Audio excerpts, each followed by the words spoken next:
Hello, hello mga katakers! Again and again and again, charot. Mag-oven ko manok. Na-marinate na ni siya guys og whole night. Templado na ni siya, na ay tuyo, na ay oyster sauce, na ay onion and garlic powder. Humot kay siya mga katakers. Ato na ni siyang i-oven. Diba kay kapoy sige prito, oil. So karon ato siyang i-oven. So na preheat na natin ang ovenization. Dapat ato na niya siyang ibutang.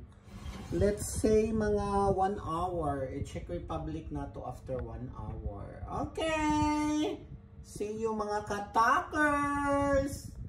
So mga katakers, i-check Republic natin. Wow, guwapa na siya. 30 minutes pa. Another 20 minutes pa mga katakers. So check natin uli mga katakers.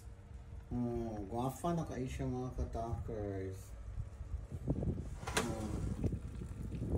So dali na mga unata, magpakaon na ta. Guwapa kayo siya ng akong chicken.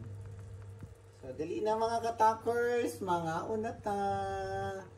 Dali na, lami kayo siya. Guwapa pag-iwan. Charat! Bon appetito!